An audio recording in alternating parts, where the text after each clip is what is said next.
পালকির মধ্যে শুয়াইয়া 3টা সাদা কাপড়ের ভিতরে বাবা, 5টা সাদা কাপড়ের ভিতরে মা। ছেলে দাঁড়ায়া যখন বলবে আল্লাহু আকবার বলে বাবা নেওয়াত বাঁধবে। নেওয়াতটা বাবা লগে লগে টাকা দেখবে গো, এই 3টা সাদা কাপড়ের ভিতরে আমার বাবা ঘুমাইতেছে।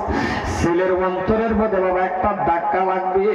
যখন আল্লাহু আকবার বলবে, আল্লাহ সবের থেকে বড়, আল্লাহু আকবার বলে নিয়ত বাঁধবে, তাকায়া দেখবে এটা বাবা মনে পড়ে যাবে গো আল্লাহ, এই আদরের বাবা আমার মানুষের ঘরে ঘরে কাজ করে করে আমার পরীক্ষার দিচ্ছিল গো আল্লাহ, এই আদরের বাবা আমার এত কষ্ট করে লালন পালন। এই তো আমি যে কয়েকদিন আগে আল্লাহর কাবা ঘরটা তপ করেছি।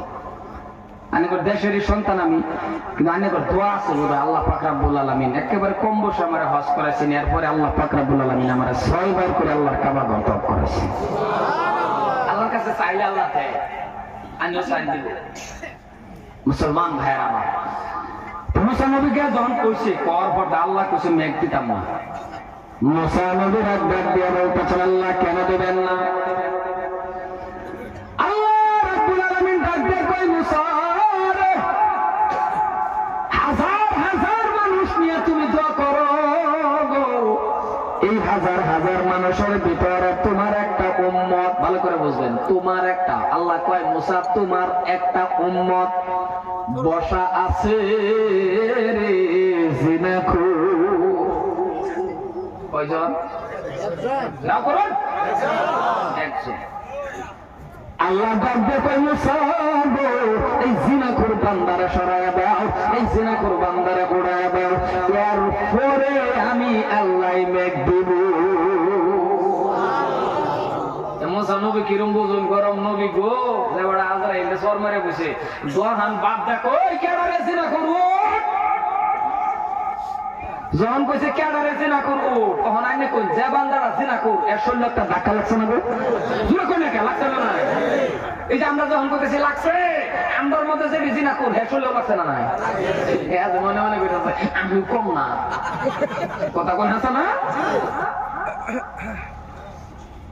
যে বান্দারা জিনাখোর বাবা চিন্তায় পড়ে গেল, এখন যদি হাজার হাজার মানুষের মাঝখান থেকে যদি আমি উঠে দাঁড়ায় যাই, সবাই চিনে ফেলবে, সবাই জেনে ফেলবে আমি জিনাখোর, ঠিক না? কথা বল ঠিক না? নাই, 71 মানুষের মধ্যে যদি হাজার হাজার মানুষের মধ্যে আমি রাখারি করি, তাহলে তো আজকে সবই জানবো আমি যে জিনাখোর, আমি যে জিনাখোর। চিন্তা বই করে কি করব? আর যদি বসে বসে কান্দি, বই বই কান্দি, তাও তো কানলেও সন্দেহ কেউ কান্দে না, তুই কান্দস কে? তুই কথা কোন কানলেও সন্দেহ না? নাই, কিছু কিছু জায়গা তো কানলেও পায়, কিন্তু বান্দা চিন্তার মধ্যে পড়ে বাবা দিলে দিলে কানতেছে, মনে মনে অন্তরে এমন কান্দা কানতেছে, ডাক দেখো আল্লাহ। কান্দানা বাবা 2-3 ধরনের আছে, আছে না নাই? দেখছেন না? নাই তাও জানি না। কান্দাছে অধন শব্দ নাই, গাল বায় বায় পানি পড়ে, এটা কান্দা দেখছেন গো? কেউ লোকে কিচ্ছু নাই, এবার বয়ে রয়েছে হাই চোখের পানি। আবার দেখবেন চোখ পানি নয়, কিছু নাই, ভিতরে কুটকালতেছে কান্দা, আছে না? আরেকটা আছে দেখবেন শব্দ, তার শব্দ এনে কেন দিবেন, তার চোখ এক পুরা পানি আছে, এটা এটা আমার লোক করছে। নতুন বাড়ির গেছিলাম আমি, 12-10 মিনিট জিকির করে দোয়া করবা, দোয়া দরতাছি রাখ করে বাতি নিমাইয়া দোয়া ধরে না 12-10 মিনিট জিকিরের দিন, কথা কয় না?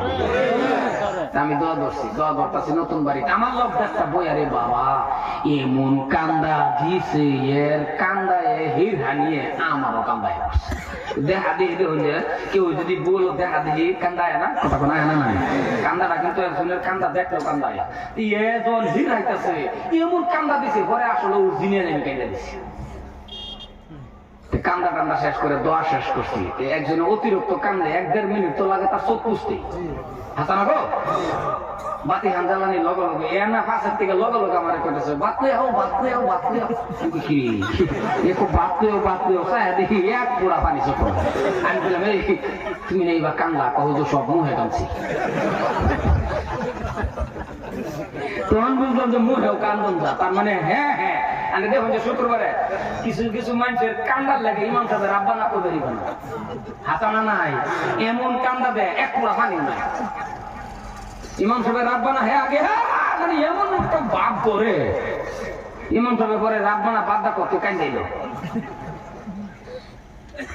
এই যে সিনাকুর বান্দারা বই চিন্তা করতেছে খারুলে তো সন্দেহ হইব কান্দা বুঝালবো খারুলে দেখেলবো ঠিক আছে অন্তরে কান্দা ভিতরে ভিতরে কান্দা মনে মনে এই যে অন্তরে যে কান্দাছে কেউ যেটা জানে না জানে কেডা জোরে কোনা কেউ যেটা জানে কেডা কেউ যেটা দেখে না দেখে কেডা কেউ যেটা খানা খায় কেডা আল্লাহ বলে খা তুমি টেস্ট করলাম মানে ওষুধ নাই না না না আমি কই আইলাম আমি যে কবরস্থান ওয়াশ করতেছি এটা হগলে টের পাইছি আনারা ওষুধ আছে না একটু ওষুধ খা হবো হ্যাঁ আসো না বা 10টা বাজে আচ্ছা আর আধা ঘন্টা চলতো তাহলে একটা মানুষ যাতে না উঠে কথা করছেন আমার লগে আখরি মনোযোগ করবেন তো ওই কালেকশন টালেকশন পয়সা দিলে দিলে দিবেন না দিলেন এটা আনের ইখতিয়ার আনের মনেরই মনোযোগটা আমরা এক লোকে করবো না রাজি আছেন তো ইনশাআল্লাহ আরে এই আটটা কতবার কাবা করো চাচ্ছি আল্লাহ ছাড়া কেউ জানে না মনে রাখুন যে আমি গুনাহগার ভাই আমার পিছনে দোয়া একটা আছে আমার দোয়ার ভান্ডার এটা হলো আমার মা আমার হবিবুর রহমানের অবদান কিচ্ছু নাই আমি হবিবুর রহমান কিচ্ছু জানি না আমি হবিবুর রহমানের অবদান নাই একটাই আছে আমার মা যত রাইতেই যাই আমি গেহারে আমার মারে হুতুনো ভাই না আমার মারে তাহাজ্জুদের নামাজ পড়ে হসপিটাল না পায় আর হেলা দোয়া এই তো আজকের দিন আমি এতটুকু বাংলাদেশ তুই আমারে নাই কি আছে আমার ভিতরে কিচ্ছু নাই একমাত্র মার দোয়া আমারে সম্মানী ভাইরা আমার লাগে একটু মোনাজাত আনে করে করবাম এলাকার যুবক আমার কইজার টুকরো যুবক তো বাংলারা চিন্তা করছে এমন চিন্তা মুসলমান ভাইয়ের আমার অন্তরে অন্তরে এমন কান্না কানতেছে কানতেছে কানতেছে হঠাৎ করে ডাক দিছে আল্লাহ বান্দাটা অন্তরে ডাক দিছে আল্লাহ আমি যে জিনা করি কেউই জানে না নিজেরই কইতেছে আল্লাহ আমি যে জিনা করি কেউই তো আর জানে না এত মানুষের সামনে আমারে তুমি বেজ্জতি করো না জীবনে আমি আর জিনা করব না গো আল্লাহ তুমি কি পারো না রহমান নামের খাতিরে আমারে মাফ করে দাও আমার আল্লাহ লগে লগে বাবা মেঘ বৃষ্টি দেওয়া শুরু করে দিছে আরো জোরে সুবহানাল্লাহ জোরে কো আচ্ছা সুবহানাল্লাহ কোন দোয়ার পরে জানজির বাইর যাবেন স্ত্রী ঘরে দরজা খুলে দিব মানে ঘরের ভিতরে হামাই গায়ে করবেন সুবহানাল্লাহ সুবহানাল্লাহ স্ত্রী কো থামুন আল্লাহ নাকি চিল্লায় কোন সুবহানাল্লাহ তোমরা কইও বড় ইনজাম একটু কইতে হ্যাঁ আরে হরফে 10টা করে নেকি ও সুবহানাল্লাহ দেখুন হরফে 10টা নাকি আর সুবহানাল্লাহর ওয়াজ তো আর লোক কইবো ওয়াজটা করবার চাইলাম না জান্নাতের মধ্যে খেজুর গাছ আরো ওয়াজ আছে সুবহানাল্লাহ সারা রাত যাইবো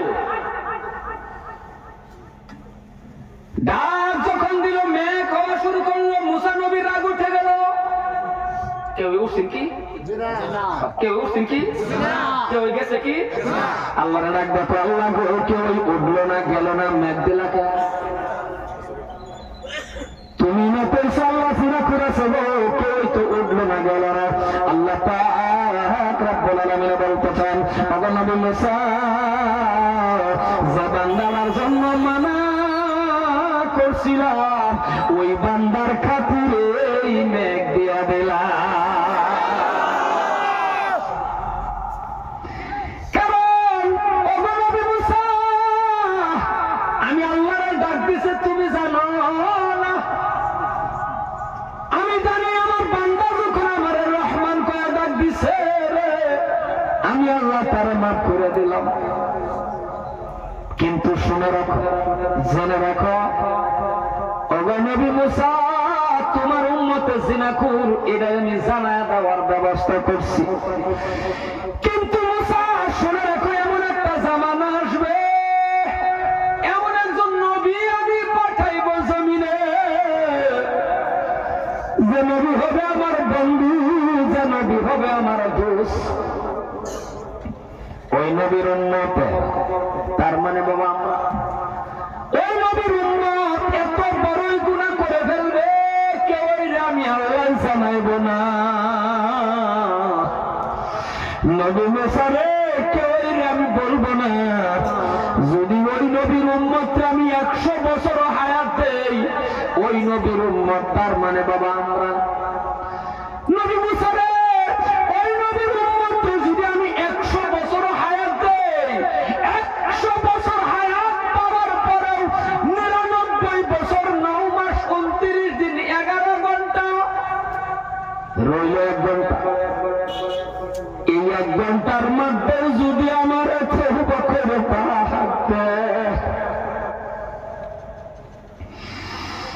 যদি ওই নবীর উম্মতে 1 ঘন্টা আগেও যদি আমি আল্লাহরে ডাক দেই, আমি আল্লাহ কেউ জানাই না, আমি আল্লাহ মাফ করে দেব।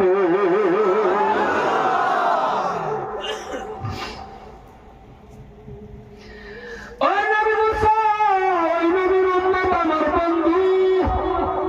আজকে বাবা আপনি আমি এমন ভাগ্যবান নবী পাওয়ার পরে আজকে যদি আপনি আমি বাবা নবীরে রাজি করতে পারলাম না, আমার আল্লাহরে খুশি করতে পারলাম না, তাইলে কেমন নবীর উম্মত হয়ে রে বন্ধু? এই জন্য আমি লম্বা আলোচনার দিকে যাই না। যদি কোনদিন বাঁচায় রাখে বাবা লম্বা আলোচনা করবো। এলাকার যত যুবক আছে বাবা পায়ে ধরে, এলাকার যত মুরব্বি বাবা আছেন পায়ে ধরে, ওই নবীর উম্মত আজকে নবী আপনার জন্য আমার জন্য কত কষ্ট করলো আপনি আমি বুঝি না রে বাবা। যেদিন মনে রাখবেন হাসরের জমিনটা কায়েম হয়ে যাইবে গো, হাসরের জমিনটা বাবা গো 50,000 বছর মানুষ দাঁড়ায় থাকবে, মাথা থেকে আধা তো বড় বেল থাকবে, সূর্য থাকবে। এই কঠিন দিনের মধ্যে রে বন্ধু প্রত্যেকটা নবী সিজদার মধ্যে পড়ে উম্মতের কথা বলে যাইবে। উম্মতের কথা বলে গিয়ে কি বলবে জানেননি? উম্মতের কথা বলে গিয়ে বলবে ইয়া নাফসি, ইয়া নাফসি, আল্লাহ আমারে বাঁচাও, আল্লাহ আমারে বাঁচাও, আল্লাহ আমারে বাঁচাও। ওগো ভাইজান, আপনি যাইবেন আপনার বাবার কাছে, বাবা বলবে দয়া করি নাই। আপনি যাইবেন আপনার মার কাছে, মা বলবে দয়া বসি নাই। আপনি যাইবেন আপনার ভাইয়ের কাছে, ভাই বলবে ভাই নাই। কেউ সহায় করবে না। ওই টাইমের মধ্যে ঘুরতে ঘুরতে ঘুরতে বাবা কেউ আপনারা সহায় করবে না। নবী পর্যন্ত আল্লাহর এক ডাক দিয়ে বলবে আমার উম্মত নাই, ইয়া নাফসি, আমারে বাঁচাও, আমারে বাঁচাও। ওই টাইমের মধ্যে সহায় করনে হলা হবে আপনার আমার নবী গো সিজদার মধ্যে পড়ে বলবে রব্বি হাবলি উম্মতি উম্মতি।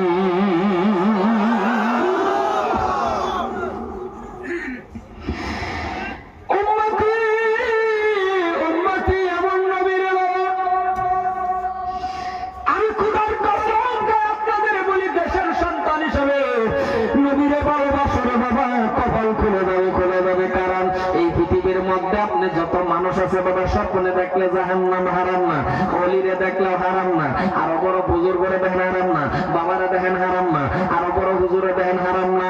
কিন্তু যদি একবার মদিনার কামলিওয়ালার স্বপ্নে দেখো রে বাবা, জাহান্নামের আগুন হারাম, জান্নাত আপনার আমার জন্য ওয়াজিব হয়ে গেল।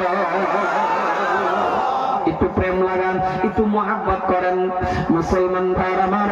প্রেম ভালোবাসা যদি করতে পারেন, ও দাদা সাহাবারা যেমন ভাবে প্রেম করছিল, ঘটনা একটা বলবো বাবা, একটু লম্বা হয়ে যাবে, অসুবিধা হবে কি? ও মুসলমান ভাইরা আমার, হযরত আবু বকর কেমন ভালোবাসছিল, হযরত ওমর ফারুক কেমন ভালোবাসছিল, ঘটনাটা বাবা কান খুলে শোনেন। আমি লম্বার দিকে যাইতেছি না, যাব না। হযরত ওমর ফারুক রাদিয়াল্লাহু তাআলা শুনতে পাইল একবার মদিনার জমিনের মধ্যে রে বাবা নবী নাই, নবী নাই, নবী নাই। আর আপনি আমি নবীকে কেমন ভালোবাসি গো, নবীকে এমন ভালোবাসার কথা আল্লাহ পাক বলেছেন, ইন কুনতুম তুহিব্বুনাল্লাহ ফাত্তাবিউনি ইউহিব্বুকুমুল্লাহ। জোরে জোরে কোন সুবহানাল্লাহ। আপনি বাবা এই জমিনের ভিতরে মাকে ভালোবাসেন, এই জমিনের ভিতরে বাবাকে ভালোবাসেন, জমিনের ভিতরে আপনার সন্তানকে ভালোবাসেন, কিন্তু ভালো করে শুনে নেন, আপনার সন্তান, আপনার বিবি, আপনার স্ত্রী, আপনার ধন সম্পত্তি, আপনার টাকা পয়সা সবচেয়ে থেকে বেশি ভালোবাসতে হবে মুহাম্মাদুর রাসূলুল্লাহ। যিনি বলেন সাল্লাল্লাহু আলাইহি ওয়াসাল্লাম। কেন বাসবেন না রে বাবা বলো? বিশ্ব নবী আফসল নবী আমার মদিনার কামলিওয়ালা হঠাৎ করে মদিনার জমিনের মধ্যে নাই রে। এমন অবস্থার মধ্যে আবু বকর পাগল হয়ে গেছে, হযরত ওমর তো বাবা পাগল। হযরত ওমর তো গরম সাহাবা, হাতে একটা তওরাল টান দিলেন। এই তওরালখানা মসজিদে নববীর সামনে বাবা বারিন্দায় গিয়া এমন ভাবে তওরালটা ঘুরাইতেছেন আর বলতেছেন, ভালো করে শুনেন ও যুবক, শোনো রে বাবা, মসজিদে নববীর ভিতরে তওরাল নিয়ে এমন করে ঘুরায় আর বলে রে, এ মদিনার মুনাফিকেরা, আজকের ভিতরে আমি যদি নবীর খবর আমি ওমরের কানের মধ্যে না পাই, সবাই শুনে রাখো, শুনে রাখো, মদিনার একটা যুবকের আমি বাঁচতে দিব না। তার মানে নবীর খবর পাওয়া লাগবে। হযরতে আবু বকর কি করলেন? মুরব্বি সাহাবা বলেন, ওমর থামো, পাগলামি করে না, দুমজুম তালাশ করলাম, পাওয়া গেছে না যদি, তাহলে যাও যাও যাও, একটু একটা জায়গা আছে মদিনার থেকে 2-3 কিলোমিটার দূর, একটা পাহাড় আছে রে বাবা, ওই পাহাড়ের মধ্যে গিয়া দেখে আসি। আল্লাহর নবীর কোনো খবর পাওয়া যায়নি। গভীর মনোযোগ। হযরতে ওমর আবু বকর বাবা সংক্ষেপে বলি দৌড় দিয়ে পাহাড়ের কিনারায় গেল, গিয়া দেখতেছে এমন ছোট ছোট ছেলেরা বেড়া, বকরি, উট, দুম্বা রাখতেছেন। হযরতে ওমর সামনে গিয়া ডাক দিলেন, হে আরবের কচি কচি বাবারা, তোমরা কি আমার মায়ার নবীরে দেখছো? আমি যখন বললেন তোমরা কি আমার মায়ার নবীরে দেখছো নি, তারা তো বাবা নবী চিনে না। ডাক দিয়ে বলতেছেন, আপনার নাম? ছেলেরা বলে, আপনার নাম? বলে, আমার নাম ওমর। আমার নবী যারা দেখতেছো তিনি হলেন নবীর সাহাবা হযরত আবু বকর সিদ্দিক রাদিয়াল্লাহু তাআলা আনহু। ছেলেরা বলতেছেন, ওমর শুনে নেন, ও আবু বকর শুনে নেন, আপনাদের নবীরে চিনি না, আপনাদের নবীকে জানি না, তবে একটা কথা গো, এত সুন্দর করে আপনি আমাদের কি বাবা বলে ডাক দিলেন, এই ডাকটা আমাদের জীবনের প্রথম শুনলাম আপনার মুখে।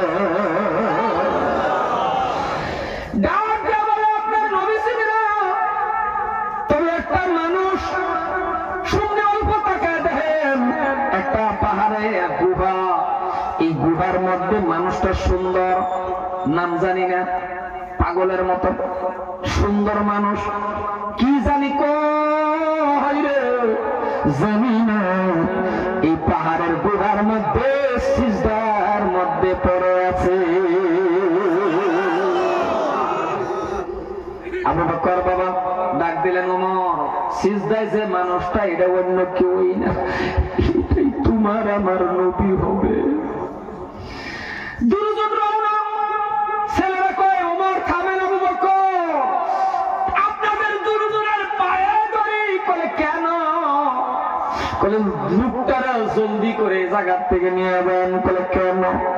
বলে, তাকায়া দেখেন গো, সকাল থেকে সন্ধ্যা হয়ে গেছে, এই পাহাড়ের গুহার দিকে তাকায়া তাকায়া বেড়া, বকরি, উট, দুম্বা গুলি কান্দে, এরা ঘাসের মধ্যে মুখ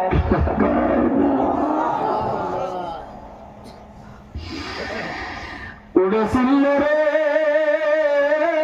মানুষ, নবীর চিনলাম না।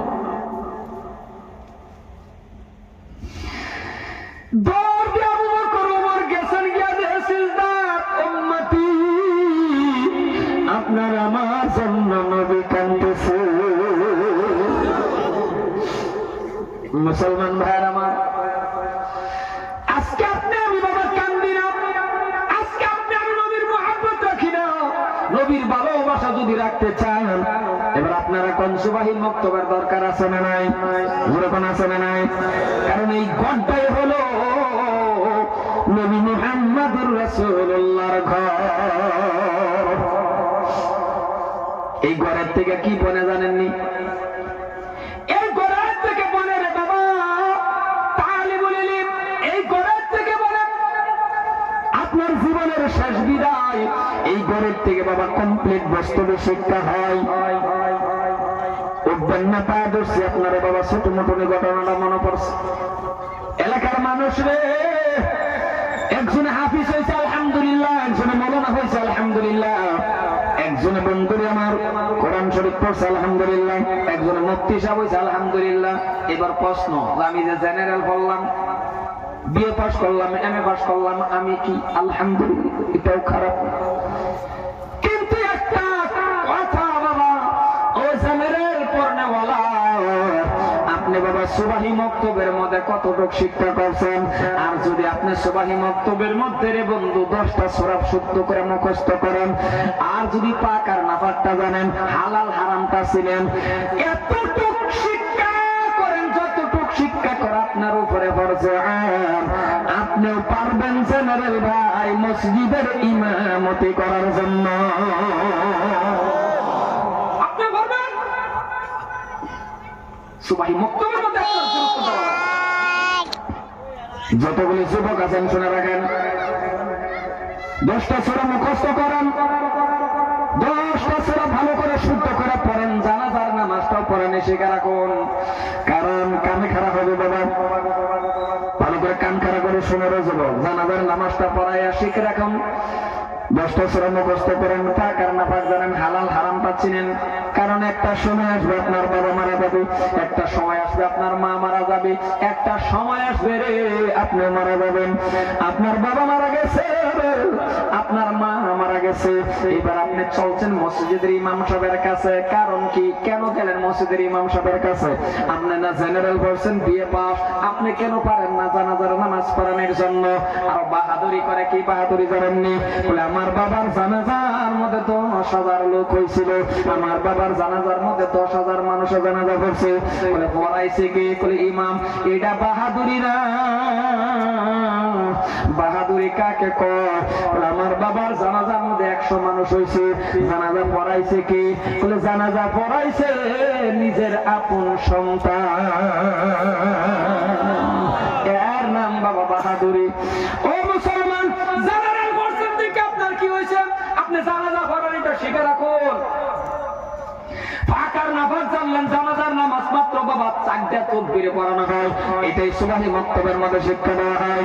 4 তাকবীরে জানাজার নামাজ পড়াইলেন, এবার জানাজার নামাজ পড়ানি শিখে রাখলেন। কারণ আপনার বাবা মারা গেছে, আপনার মা মারা গেছে, মসজিদের ইমাম সাহেব আনছেন, কথাগুলি ভালো করে শুনেন। ইমাম সাহেব আসছে বাবা আপনার বাবার জানাজার নামাজটা পড়ানোর জন্য। আপনার কাছে আমার প্রশ্ন, 1 ঘন্টা পর্যন্ত যদি দাঁড়ায় নামাজ পড়ে গো, 1 ফোঁটা চোখের পানি আসবে কি? জোরে বলেন বাবা, আসবে? আপনি আমারে আনেন, আমিও জানাজা পড়াইব, 1 ফোঁটা চোখের পানি আসবে না। আরো বড় হুজুর আনেন, 1 ফোঁটা চোখের পানি আসবে না।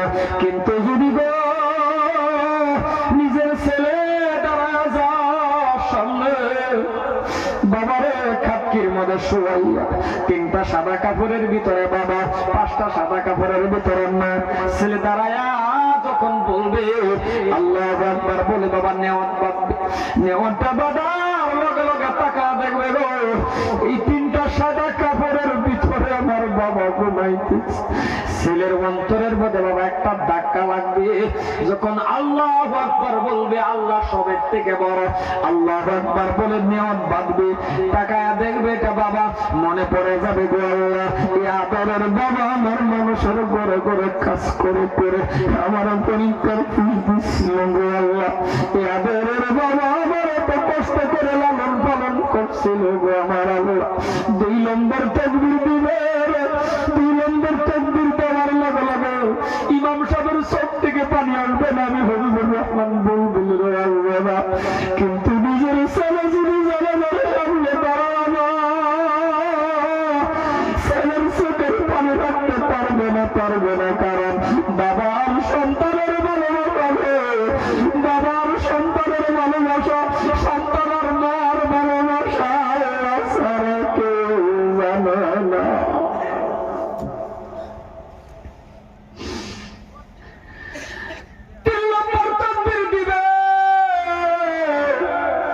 চোখের থেকে পানি ডালিমের রসের মতন বাহির হইবে। কারণ চাই হাফিজ পড়াক, চাই মৌলানা পড়াক, চাই মুফতি সাহেব পড়াক, কিন্তু যার যে বাবা মা যদি হয়ে যায় চোখ থেকে পানি অটোমেটিক আসবে। কারণ ছেলে জানতেছে আল্লাহ জীবনের শেষ বিদায় দিতেছি আমার মাকে। চতুর্থ তাকবীর দিয়ে সালাম এইদিকে এইদিকে শেষ করবে, চোখের পানি মুছা শুরু করবে। আল্লাহ কই চোখের পানি মুছিস না রে বান্দা, শোনে রাখ আমি আল্লাহ সবের থেকে বড়। আমার এত ডাকলি আমি যে বড় ছোট কাজ তো আমি আল্লাহ করি না। রে বান্দা তুই আমার ডাকছ, তোর চোখের পানি গাল বেয়ে বেয়ে পড়তেছে। রে বান্দা শোনে রাখ আমি আল্লাহর কুদরতি রুমাল দিয়া তোর চোখের পানি মুছে দিলাম। তোর মা বাবার গুনাহ আমি আল্লাহ মাফ করে দিয়েছি। নিজের ছেলে ছাড়া হবে না রে বাবা। আমি বহুত জায়গার মধ্যে দেখছি ছেলের উপরে দাঁড়ায় দাঁড়ায় কবরের উপর মানুষ নামে নামে না নাই উপরে ছেলে দাঁড়ায় না না না। যদি ছেলে আসো তুমি কবরে নামো মাকে নিয়ে, তুমি তোমার বাবাকে নিয়ে নামো। কবরের ভিতরে একটা ঘটনা আছে, তুমি নিজে নামো। নামার পরে ঘটনাটা হলো সবাই যখন চলে আসে একটা মানুষ কবরে থাকে, ওই মানুষটার কাজ কি জানেন? লাস্টার ওই কাজটা হলো এটা ওপরে করলে দেখবেন ফটার ফট করবে আর কবরের থেকে উঠে আসবে। আর ছেলে যদি করে দেখবেন তিনটা সাদা কাপড়ের ভিতরের থেকে বাবার মুখখানা বাহির করে, মা হইলে পাঁচটা সাদা কাপড়ের ভিতরের থেকে বাহির করে। এটা যখন আপন ছেলে তিনটা সাদা কাপড়ের ভিতরের থেকে মুখের মধ্যে ধরিয়া মুখটা দেখবেন সবার কাবলার দিকে করে না নাই, পশ্চিম দিকে করে না নাই। এই কামটা যখন নিজের ছেলে মুখের মধ্যে বাবার হাত লাগায় যখন আস্তে আস্তে ঘুরাইবে, বাবার মুখের মধ্যে হাত দেওয়ার লগে লগে এমন কোন মিষ্টি সন্তান হইবে, ওই সন্তানের যে চোখ থেকে পানি আসবে। সন্তান বাবার মুখে হাত দেওয়ার লগে লগে কেঁদে কেঁদে বলবে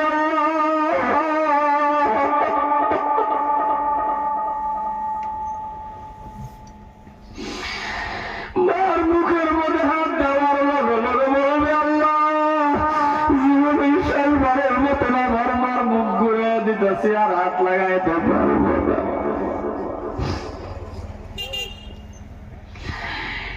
ওইখানে অন্তরের থেকে কেঁপে উঠবে চোখে পানি।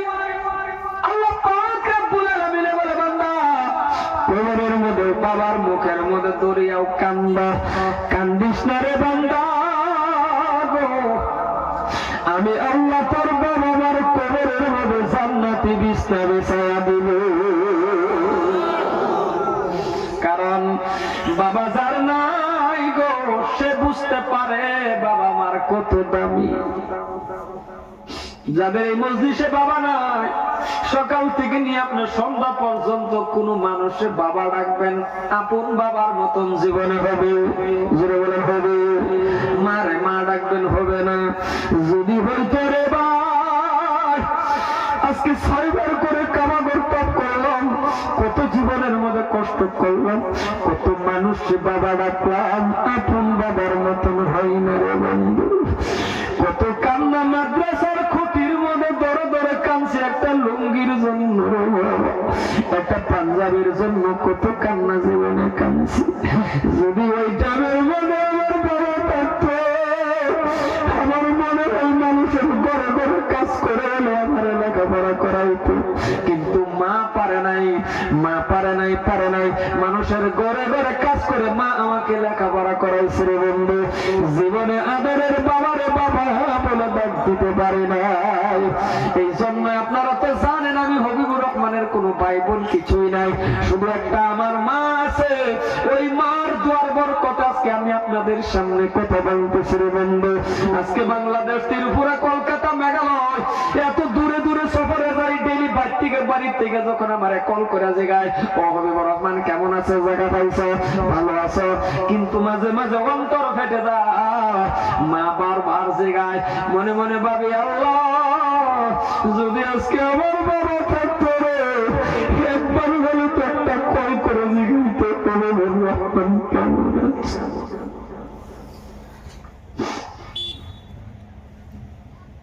এলাকার ভাইয়ার আমার, এই জন্যই যাদের বাবা চলে গেছে কবরে, যাদের মা চলে গেছে কবরে, ওই আদরের মা বাবার রূহ মাগফিরাত কামনার জন্য, ওই আদরের মা বাবা কবরে শান্তি পাওয়ার জন্য কবরের দ্বারে কাছে যাইবেন। বাবা কেউ রে নেওয়ার দরকার না, আপনি একা যাইবেন।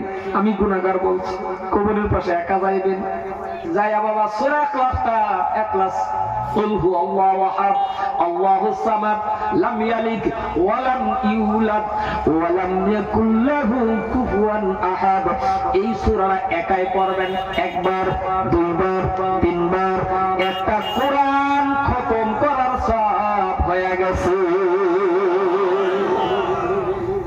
আরবিটা দোয়া করেন না, বাংলা করেন, একা করেন, সন্তান হিসাবে করেন। দাঁড়া বলবেন আল্লাহ 20,000 টাকা দামের পালঙ্কে ঘুমায়, কেমন দামে বাবারে নিয়ে গেলাম, ভালো একটা পালন দিতে পারে। আজকে আমি 5,000 টাকা দামের ব্ল্যাঙ্কেটের ভিতরে ঘুমাই গো, আমার বাবারে ভালো একটা দামি চাদর দিতে পারি নাই, আমার মাকে ভালো একটা কাপড় দিতে পারি নাই। আজকে আমার টাকা দিছ, গাড়ি দিছ, আল্লাহ এত কিছু দিলা, এমন দামের বাবা মারে নিয়ে গেল, কিছুই দিতে পারি নাই। ওগো ভাইজান রে,